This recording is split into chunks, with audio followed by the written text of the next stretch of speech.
now. All right, and Chrishon, how do you introduce yourself in the business? My name is Chrishon Addison. I'm the owner of Bike Club.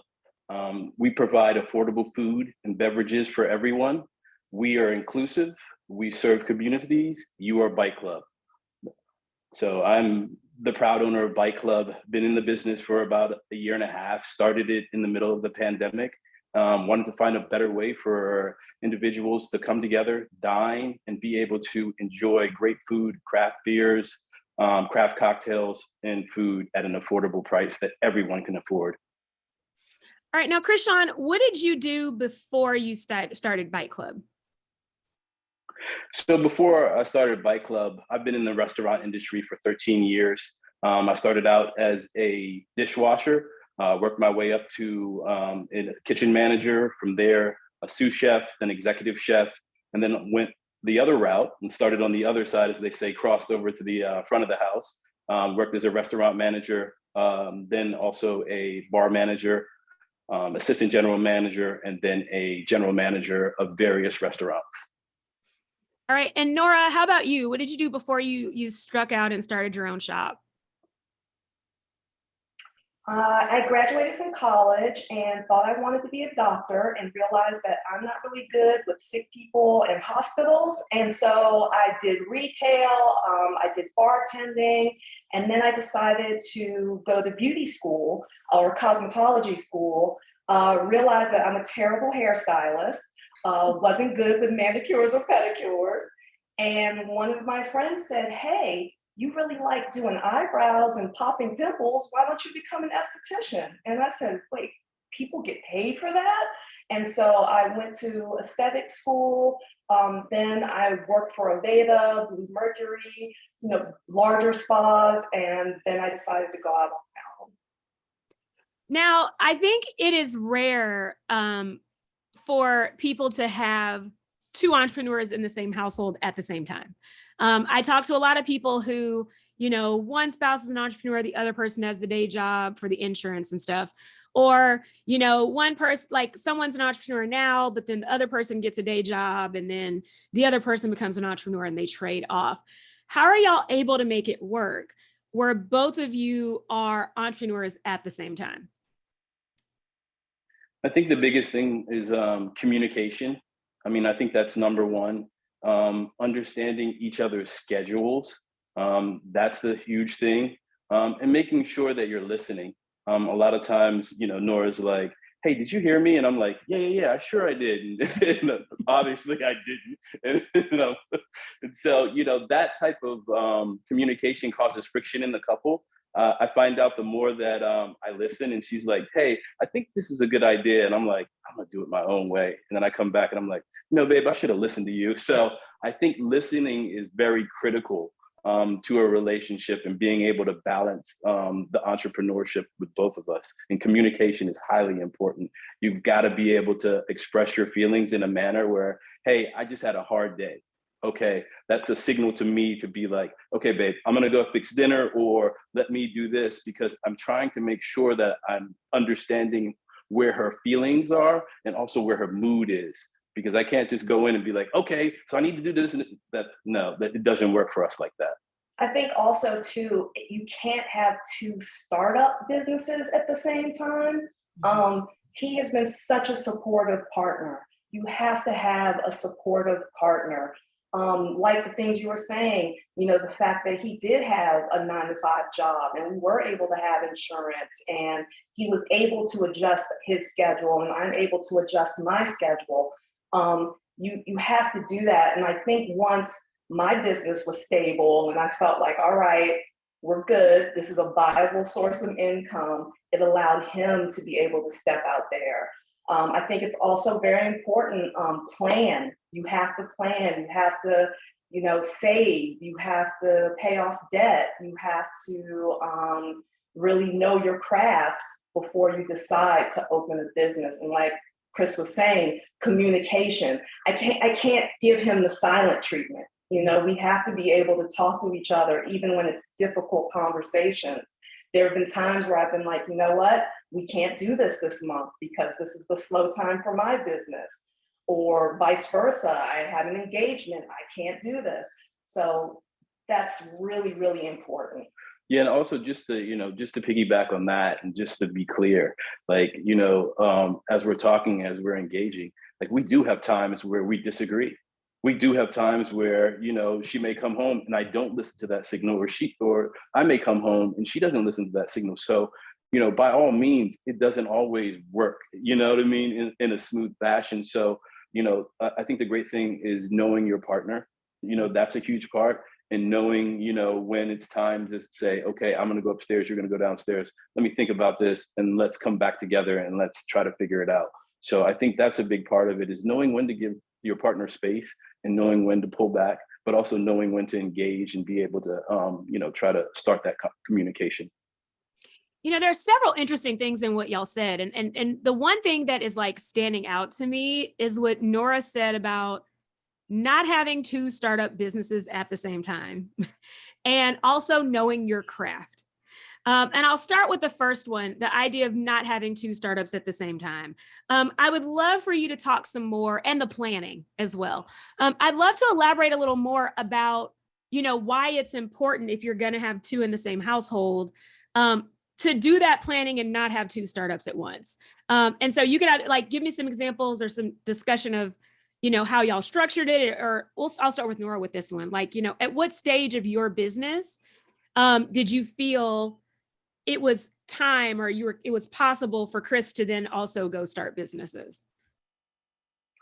So this is actually my second business. I opened a spa for the first time, 2005. I opened a spa, and I had a business partner at the time. Now, I wasn't married. I didn't have children. We were in a relationship, but like I said, we weren't married. We didn't have children. Once I had our first son, that changed everything. And I just realized it was a little hard for me to balance both at that time. I either the business was suffering, or I felt like my family was suffering. So I stepped back, went back. I still had my own business, but I just rented out a room as opposed to a whole storefront. Mm-hmm. And I just saved and saved and saved, and finally got to the point where I said, okay, I think I'm ready to step back out there. And the space, it was really very organic how it happened. A space was available literally next door to the space that I was in. Oh, wow. And I took it. Yeah, I mean, and I literally, I prayed on it. I said, God, show me. Like, if it's my time, show me. And a month later, the place became available. I was able to rent it out. And that's kind of how it happened. But we were in a good space. The relationship has to be solid. And you have to feel, that you have first of all, having your finances under control. I think a lot of entrepreneurs love to spend the money and justify it because I'm starting business, but you don't know how to make the money. And that's the trick. If you're not profitable after a certain point, what are you doing? The whole point of a business is to be profitable. So once I saw, okay, people are coming, we're in the black now, I can hire other people, my children are older, I was able to make those moves and say, hey, if you don't want to go back to corporate, you don't have to. What I love about this is the adulting, as I like to say. Yes. I think so many entrepreneurs are kind of like kids in a candy store and think I can have what I want when I want it, and I should only experience upward trajectory, and I should never have to take a step back. And I just love the way that the two of you have collaborated, where you did take a step back when you had the kids, which meant that Chris had to keep working corporate because you had the kids. Adult decisions, right? Like sometimes you can't have exactly what you want when you want it, but you still have an entrepreneurial spirit, and you still have the drive to have your own business. It's just that you can't do everything that you want when you want it. If you're, I always ask people, because a lot of people now talk to me about starting businesses, and especially in the line of work I do, I have a lot of people who come in and are like, girl, I hate my job. I'm about to start a business. And I'm like, okay, do you want a better job or do you want to start a business? Those are two separate things. And you have to be very clear about that, because if you think it's bad when your boss is going off on you, imagine a paying client. But you need that money, you need that income.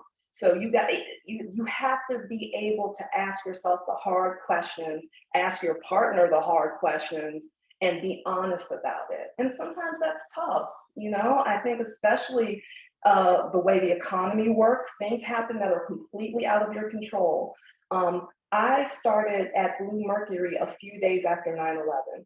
And I was like, oh my God, what have I done? This was when I really jumped out there as an esthetician, and I didn't have any other income. And it was terrifying, but you stuck through it. Again, savings, be smart with your money. Don't jump out here and buy $100,000 car because you want the write-off, and you'll be okay.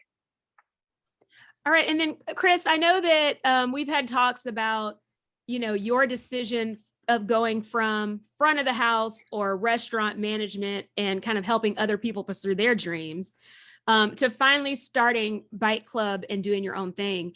And I would like to talk about, in addition, what it was that led you to that decision, but why you are choosing to structure Bite Club in the way that you have structured it. Well, I think the biggest thing for me was, as we've talked about before, I've been in the industry for 14 years. I've helped a lot of people, but I've also gained a lot of knowledge from a lot of people, working in different operations, from a 24-hour operation to, a regular 9 to 5, working with, chefs like Spike Mendelsohn and, Teddy Folkman. So I've had an opportunity to work with a number of very talented chefs, but I've also had an opportunity to see through a window of how they work, what businesses that they've been in that have been successful, what things that they've tried that haven't worked. And so, I think I've had a bird's eye view, and it's been a training ground for me, because while I worked for each of those businesses and each of those chefs, I still had my dream and my passion. I would still work on my dream and my passion. And talking to my partner about it, always wanting to launch it, but realizing timing is everything. Timing is everything. And you have to, as Nora said, you got to make sure your finances are ready. You got to make sure you're doing all the proper paperwork and the filing, but you also have to make sure that you're working at your craft, but you got to make sure that you have a product and a plan that people want. It's not something that you're just saying, hey, wow, I'm good at this, so I'm going to go ahead and do this. It has to be crafted in the fashion where people are desiring it, and it has to make sure that you're going to be able to make a profit off of it. And so I think for me, that was the one thing that led me to doing Bite Club. And I think it was a blessing, because working for different people, creating different menus, being on the line, working at different times, watching different chefs put stuff together, it helped me. And then also working that front of the house in different operations with different customer bases, it helped me give me an idea of, okay, I want my business to be customer service orientated. I want my business to be this, this, and this. It allowed me to take pieces from each of those things where I worked at and craft a hybrid. So when you look at Bite Club is a hybrid. It's not a restaurant. It's not a bar. It's catering. It's events. It's a little bit of everything that you pull from the food industry. And it's crafted into an experience that is, one, as I said in my tagline, it's affordable for everyone. Because so many times you go into a restaurant or you go into a place and you want to have a great meal and it's not affordable. It's not affordable for you, especially right now during the times of the pandemic, and right now where prices are up, gas is up. You're looking to experience something affordable, and you're looking at your budget. You're trying to balance, whether you have kids or whether you don't have kids, you're trying to balance. And that's why I created Bite Club. I wanted to create something that everyone could enjoy, not just Black, not just white, not just whatever color. It's for everyone. And I wanted it to be inclusive. Something I learned about the restaurant business, being inclusive, but being exclusive at the same time, where it's, hey, this is the way I'm going to prepare the food. This is the way we're going to make the cocktails. We are going to go ahead and allow room just in case people have dietary or allergy restrictions. But I want you to be able to come into somewhere and try something different and new that you've never tried before and experience. If you don't like it, that's fine. But if you do, like I tell my kids, you've opened up a whole new world. Just to be able to say, wow, I'd never thought about trying that before. So it opens up your palate, but it also opens up your mind to other things internally. So can I also add that when you work for other people, especially in the field that like you want to go into, you have to be careful of being arrogant. I remember when I worked for other spas, I would say, you know what, when I get my spa, I'm going to do it this way because, this doesn't make any sense. And you get out there and you're like, I see why they did it a certain way, or I see why things are structured this way. And I think that's really important for entrepreneurs to understand. Also, it teaches you how to work under pressure. What happens if your plumbing goes out? What are you going to do? How are you going to handle the day from there? Are you going to be able to open that day? Do you have a plumber that you can call? These are all things that you have to kind of have ahead when you're working for someone else.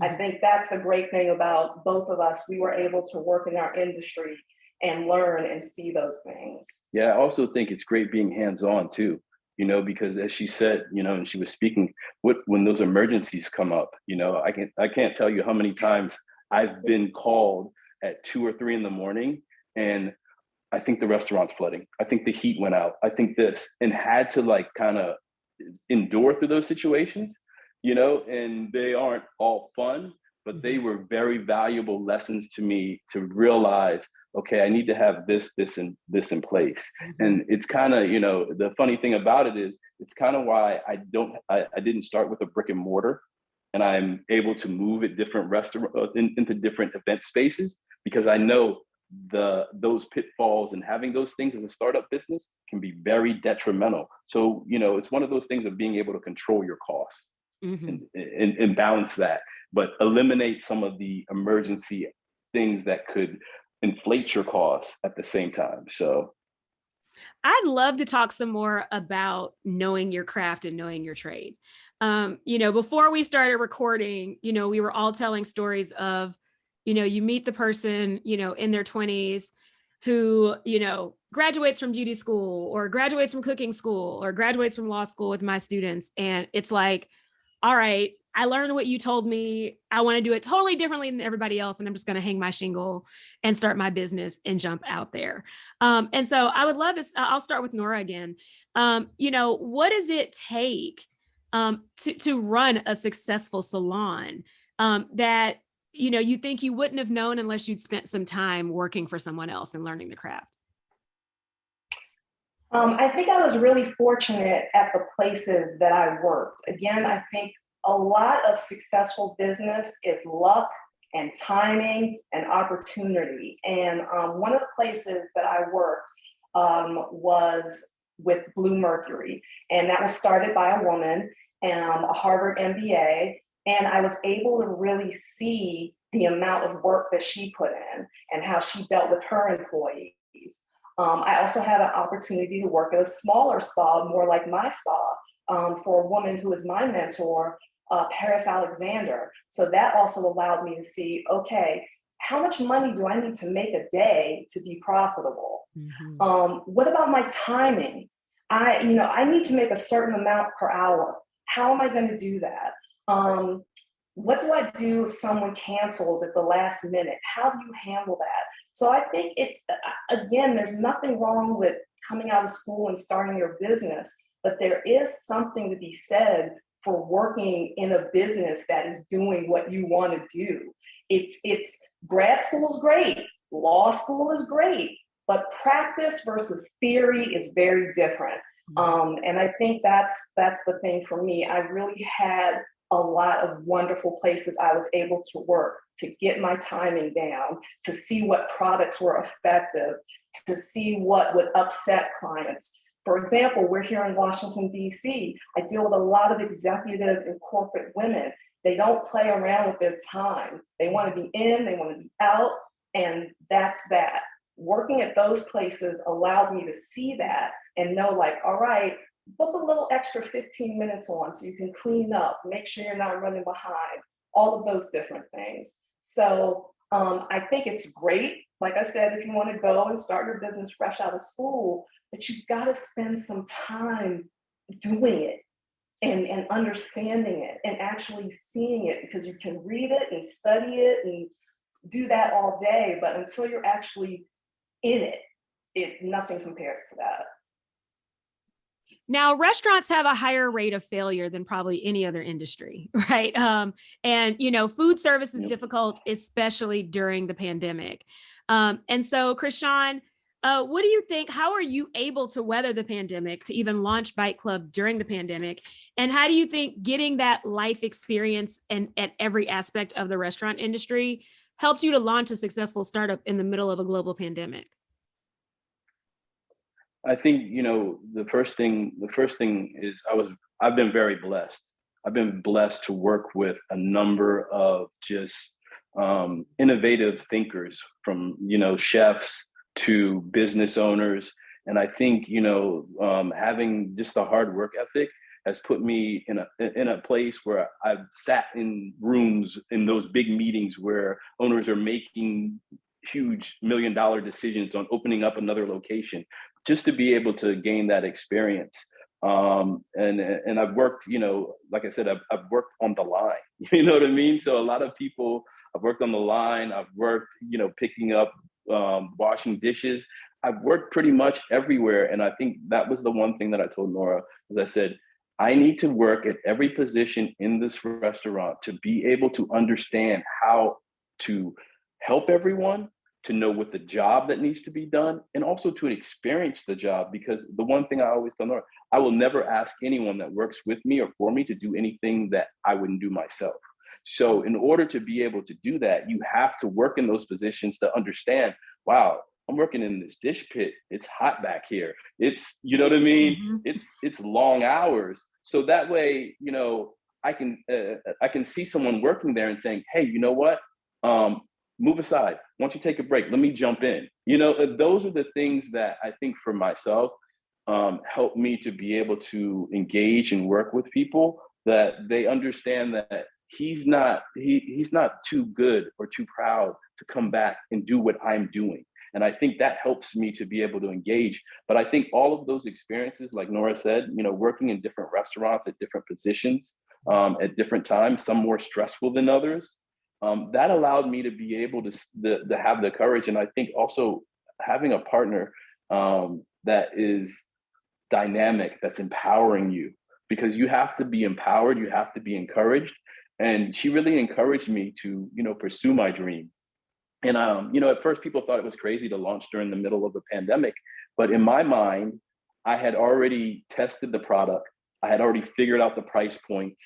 I had already figured out what is popular, what people are eating. I'd already looked into the point of system, sales systems. I'd already done all that, all the back office stuff. So for me, it was kind of like, you know, if people want to come out, they want to engage. We as humans, it's human nature for us to engage. And so that time for me was just like, I've done the research for almost 13, 14 years. If I don't do it now, when am I going to do it? You know, and at the same time, I believe in my heart, I knew I had a product and knew more about the products that I wanted to launch. And I knew that they could be successful. It was just a matter of organizing things and being able to execute. Because I tell everybody, you can have the best plan, you can have the best dream, you can have the best work ethic, but it comes down to execution in my business. Can you execute what you say you're going to execute in a timely fashion and be consistent about that? Not just execute for a month or two, but be consistent with the execution. And that's why I think, you know, we were able to launch in the pandemic and be successful at what we do.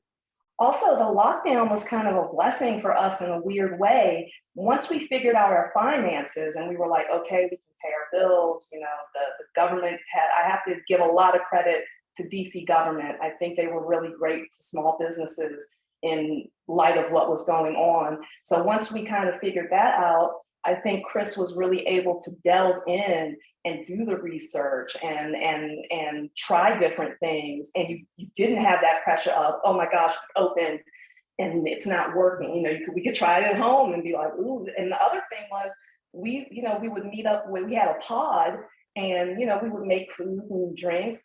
And one day it was just like, oh, like, I don't want to buy absolute vodka. Like, this isn't good, you know? I'm hungover the next day, or I don't feel good. And that's kind of what got Chris down the rabbit hole of Black-owned spirits, and it just opened a whole world, I think, for us. Yeah, I think one thing to point out that's very, you know, that's very pertinent is that, you know, I was working at Vim and Victor. And it was a great experience for me, but I had reached that level where I know a lot of 9-to-5ers reach, where you're just like, oh, it's a great opportunity. I'm working with great people. I have great bosses, but this is not really what I want to do, you know? And so I had left there and I wanted to go into consulting, restaurant consulting. So I had my consulting, I got my LLC, had that all together. Left, I believe it was February, in March. And right after that, in March, the pandemic hit. So I've just left my stable job, launched the consulting business, and the pandemic hit. Restaurants are closed. And now restaurants are closed. That was it was definitely a wake-up call to me. It was a difficult time to kind of figure out and kind of maneuver and try to figure out what I wanted to do. So, you know, it left me kind of second guessing myself. Was this the right time? Maybe this wasn't the right time, because I prayed about it and I asked God if this was the right time. And a lot of times when you pray about things and you ask God, they don't always happen the way that you think they happen. And we don't realize that adversity is sometimes our blessing. And I think I didn't realize the adversity that I was facing would soon become my blessing.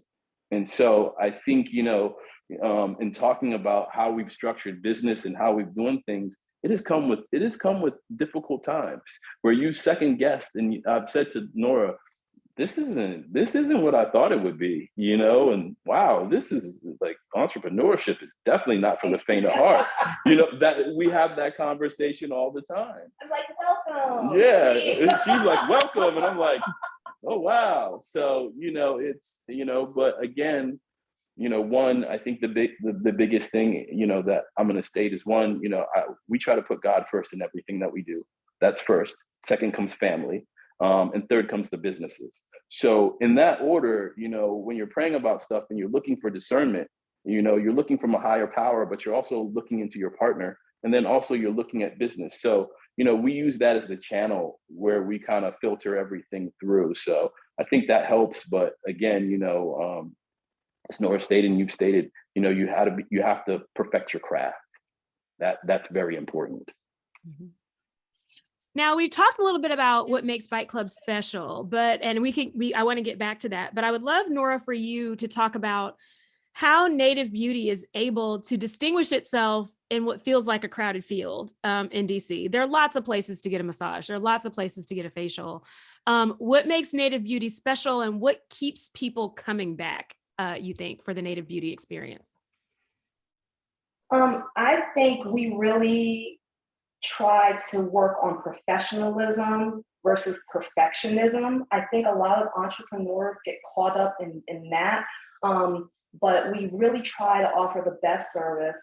I'm really lucky that I have a group that has been in the industry for a while too. My massage therapist has been a massage therapist for 20 years. I've been an esthetician for 20 years. My other esthetician has been an esthetician for 6 years. We have another massage therapist who's been doing it for 15 years. So there's a certain level of professionalism already there. Also, we may not be the fanciest spa, but we'll remember things like your birthday. We remember that, oh, your son graduated. I know that you're allergic to almond oil. I know that you don't like the smell of rose. So those little things go a long way. Also, I think, again, we really value the client's time. We really try to run on time and not keep them waiting. If they are waiting, we let them know, hey, we're running a little bit behind, but we just will accommodate you. Just treating people how you want to be treated. I always try to remember, I'm a customer too. I'm a client too. How do I feel about this?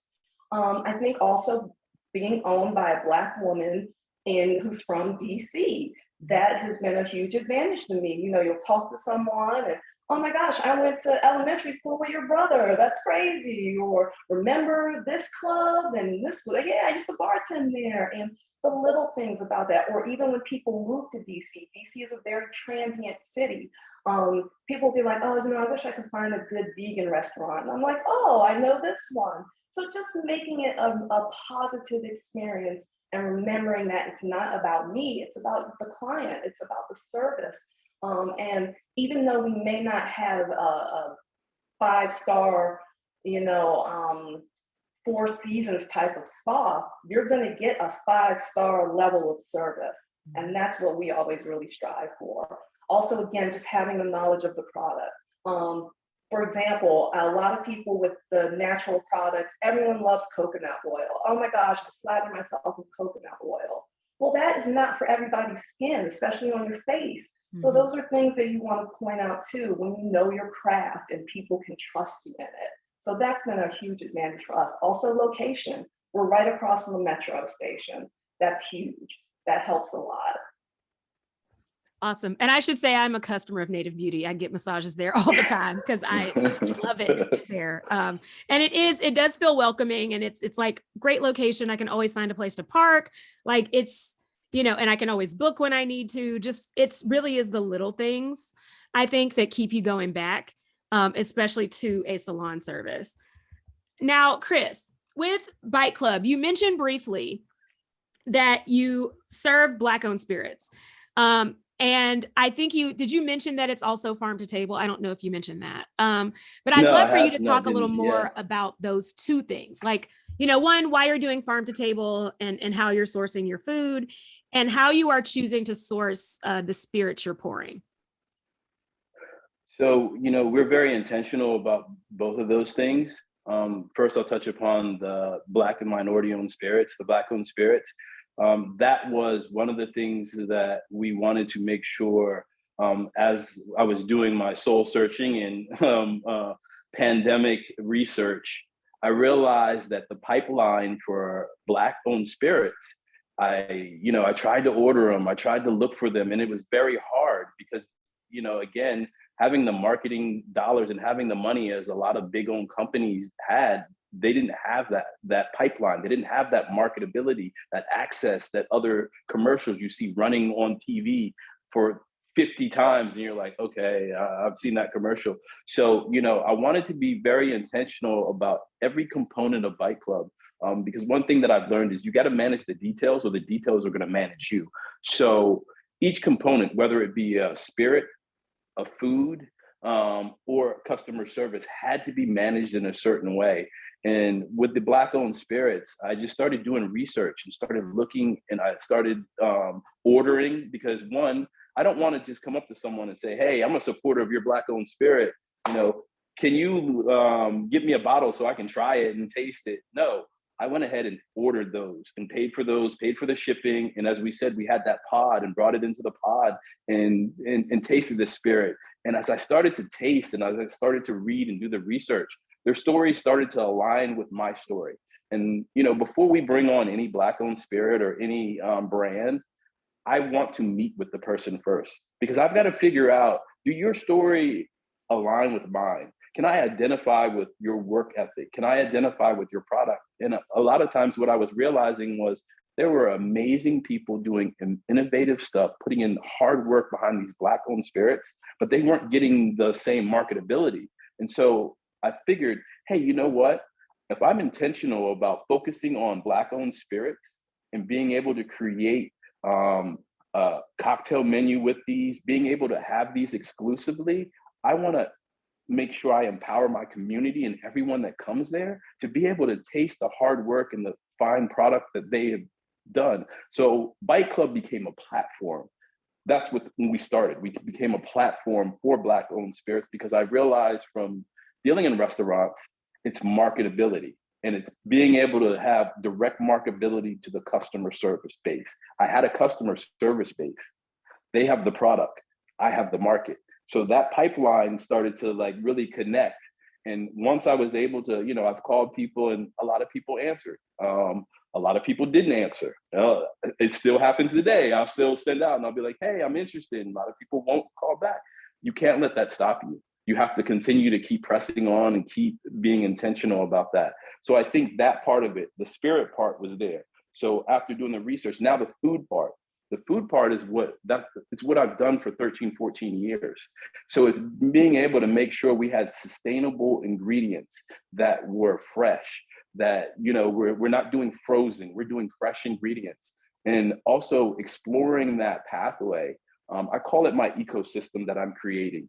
And my ecosystem that I'm creating starts with the community. So that's the Maryland, Virginia, and DC community, soon to be 50 states, soon to be worldwide. That's my dream, and that's my goal, what I'm going for. But also in that community is a Black-owned farmer, Black-owned spirits, Black butcher, Black community. So that's my 360 degree. And as I start to check off the Black-owned spirits, the Black-owned farmer, the community, the next thing I'm looking for is the butcher, the fisherman.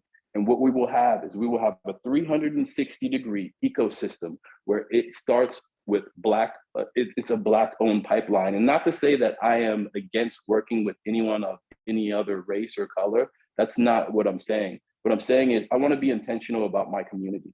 And my community all over the world is suffering, whether it's across the sea or right here in your neighborhood. Our communities have been suffering. Our education system is suffering. Our youth and our kids are suffering. And people are saying, well, why do you say that they're suffering? Well, we haven't been able to get the best of education for a number of years. And so we're behind on the 8 ball. And so when different things happen and different policies go through and we celebrate it, yes, you know, it was awesome. One of the most prolific experiences to have a Black president, but we just got started there. Mm-hmm. And I think a lot of times it was misconstrued where we were all feeling like we arrived.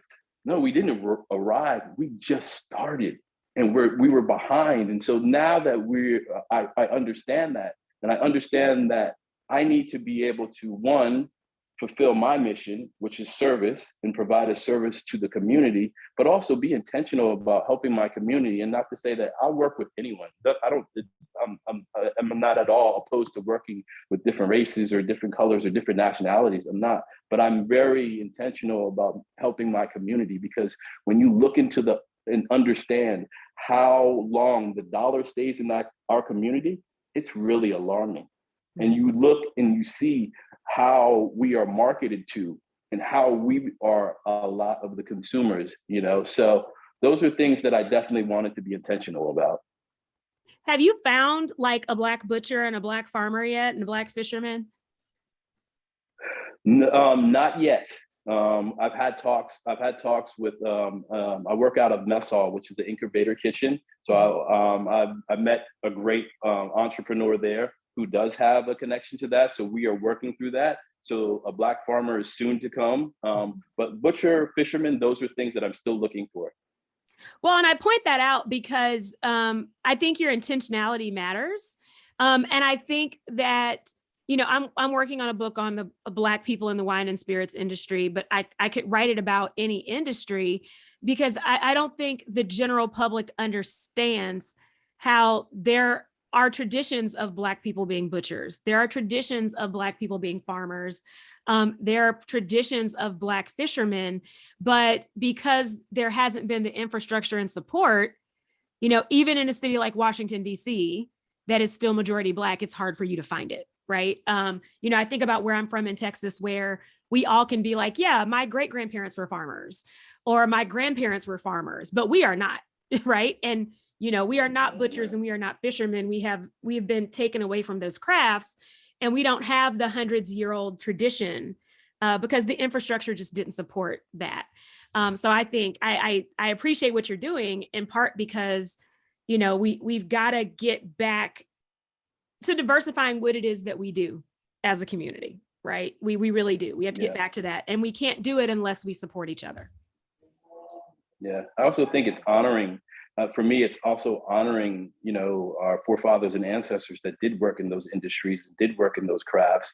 I think it's something that I need to do to honor and represent them and say thank you. Thank you for your hard work. Thank you for what you've done, because a lot of their sacrifice and a lot of their hard work was to be able to allow us to be able to do what we do now. So for me, it's just trying to give back to them, but also to the community. Yeah. And I think we have to think about what is valuable entrepreneurship and what is valuable as a craft. So many people think entrepreneurship is do the tech startup and raise the $1 million and, be the next Zuckerberg or be the next whatever. But, your local farmer is an entrepreneur too. Your local fisherman is an entrepreneur too. And those things have value. And these are things that it is worth younger people investing in and looking into. Everyone doesn't have to be an executive. Everyone doesn't need to be the next Obama for there to be community change and community development. Yeah, there's so many opportunities that are out there for entrepreneurship, and a lot of times people are surprised when I tell them that I'm an esthetician, but I've done better than a lot of my friends who are attorneys or in the tech field or things like that, because I really love what I do. I really enjoy it, and I really try to share that with other people. I know a lot of the younger women, look at certain industries now and are like, ooh, like we were talking about the influencer or the model or all those different things. And that's great, but there are other ways too to make money, and you can be really successful in as well.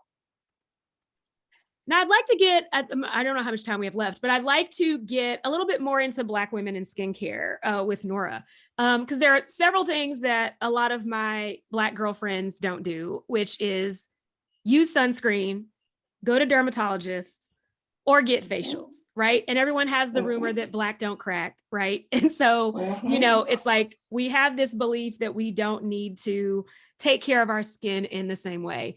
You mentioned you shouldn't really be putting coconut oil in your face.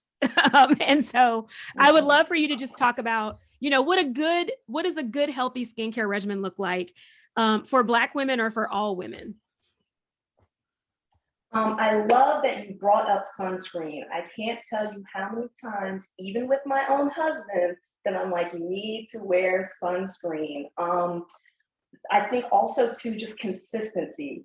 I find it really funny because with a lot of my younger clients, I'm telling them you're putting too many things on your face. You don't need 12 things on your face. A good cleanser, a good toner, a sunscreen, and a moisturizer.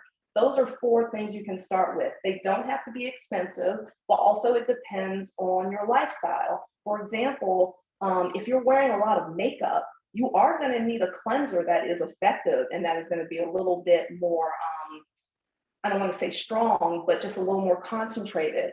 But if you're not, you don't have to spend $60 on a cleanser if you're rinsing it down the drain. But if you want to, that's fine too. There's space for all of those different things. I think consistency, I think Black women have been really blessed because our mothers and our grandmothers really knew a lot of home remedies. I remember when I was little, my grandmother used to slather me in Vaseline, and I hated it. I was like, she's crazy. But I do think it's a reason why my skin has held up really well. And now on Instagram and TikTok, they call it slugging. And I'm like, it's a new trend. And I'm like, this has been around since the 1900s. Like, this is nothing new. But I do agree, just being consistent in your skincare. I'm the mother of 2 children. I know it's hard sometimes to, wash your face, put moisturizer on, do those things, but I try to look at it as my little form of self-care. That's my own personal spa time. I really try to be conscious of it. I'm trying to instill it in my sons as well, like, that it just makes you feel better. Sunscreen is also very important, and I will say, I think we're doing a much better job now. I think a lot of Black women and Latino women and darker skinned women kind of shied away because for a long time, it would leave you with this white cast. Mhm. But now we have companies like Black Girl Sunscreen, La Roche-Posay. There are a lot of brands out there that now you can find something, even Supergoop. There are a lot of different companies you can find something that will work for you. Also, you have to be patient. There's no miracle out there. There's nothing that's going to go out there and be, oh my gosh, I have a new face. Oh, I instantly took 15 years off. That just doesn't exist. You have to try it for a little while and see how you like it. But that's always the advice that I give, and go to a facialist that you feel comfortable with. If you don't feel comfortable, let them know and leave. I think a lot of us, especially in the beauty world, have been kind of conditioned just to take it, oh, my stylist is running an hour behind, my scalp is burning off, or this person, something's burning my skin, but I'm going to sit here because beauty is pain, right? That's a myth. I don't believe in that. So ask friends, talk to other people, come to Native Beauty, and we can get you started on your path. I think it's interesting. You said, you threw sunscreen in as a part of a daily consistent routine, right? And so, a lot of folks are only wearing sunscreen on vacation. I'm guilty of that. Or, I only, I put sunscreen on my face consistently, but not elsewhere. And so I think it's interesting that you threw sunscreen in as a daily part of a facial routine, because your face is always in the sun. Yeah, and your hands too. I'm a big proponent of, I put them on my face and then I wipe the excess on my hands. And because when you're driving, when you're out and about, also I think the environment has changed. I don't think we're dealing with the same type of sun that we were dealing with 30, 40, 50 years ago. So that's another thing too. We laugh about it all the time because he's like, oh, I can't get sunburned. And then he's like, why am I itching? I'm like, that's sun damage. That's the listening. That's the listening part. I needed you to say that because I am also guilty of being like I was in the sun yesterday and I'm itching today because I did not reapply sunscreen. Yeah, that's crazy. Well, and I did not sunburn for the first 30 years of my life or longer. It took, I never got a sunburn ever. And now I will sunburn past a certain amount of time. And so you're right. The environment is different. It does not matter if you are dark skinned. You have to use sunscreen. We have sun damage too. We have skin cancer too. Yes, that is very important. And I can't stress this enough. If something is going on with your skin and people are saying, oh, don't worry about it, it's not a big deal, keep going, keep pressing, find a different dermatologist, find a different esthetician, because there are so many instances that we know, of course, especially in the medical field, where we are dismissed. When I went to cosmetology school, people told you that Black skin was thicker and less sensitive and was oilier, and that's not true. That's a myth. Again, we're not all the same. Everybody's skin is different. Stress affects your skin, diet affects your skin, hormones affect your skin, environment. A long time ago, I went to Anchorage, Alaska, and when I tell you my skin and hair were magnificent, and my girlfriend said, yeah, it's because of the water. The purity of the water changes everything. And so it's little things like that you have to pay attention to. Absolutely. And then what about, the aisles are full of all the supplements, right? You've got the retinols and the things like that. Does everyone need those things? Is there a point in time where everyone should be using it? Should we all be using it sooner? I do really get excited about some of the serums. Usually I would say after 35, you need a little extra help sometimes. Of course, if you eat like a raccoon or you don't get a lot of rest, no supplement, no product in the world is going to counter that. So I think the first thing is health. You have to, and that doesn't mean being like a monk when it comes to food, but just be aware of what you're putting in your body and what you're intaking. But I do think usually over 35, I love retinol. I love hyaluronic acid. But you have to make sure you're putting them on appropriately. I think a lot of people are very heavy-handed with product. Most products, if it's a great product, you only need maybe a pea or M&M size of it to do your whole face. If you have a friend with great skin, talk to them and see what their regimen is. Now, sometimes it's the gene pool. You're just blessed, and some people are just born with it. But you'd be surprised, especially now. There are so many things that are not as invasive. For example, people don't get facelifts anymore. That's old school now. Now it's Botox and fillers and laser and lights and product and all those different things. So I think that's a big one. I definitely am a huge fan of retinols after 35. I love vitamin C, but you have to make sure that it is a stable product and that you're using it in the right way. Meaning, you don't want to mix it with too many things. Again, I can't stress enough. I feel like so many people put too many things on their face, and then they wonder why their skin is inflamed or irritated. Mm-hmm. I blame facial. YouTube. It's that like Korean 12-step. And I'm like, it is. I'm like 12 steps. I agree. And also natural skincare. I had a girl come in with irritated skin because she was mashing up berries and putting it on her face as a mask. And I'm like, no, honey, no, you can't do that. You have to be a buffer. There's a reason that products are regulated. Exactly. So the most important thing I'm getting out of this is like, trust the experts, and less can be more when it comes to your skincare. Mm-hmm. Now, to close us out, we've only got a couple minutes. So I'd like for each of you to kind of lightning round answer this question. If you could go back in time and give yourself advice when you started your business, what would you say to yourself? Ooh, that's a good one. Take advice with a grain of salt. All advice is not good advice.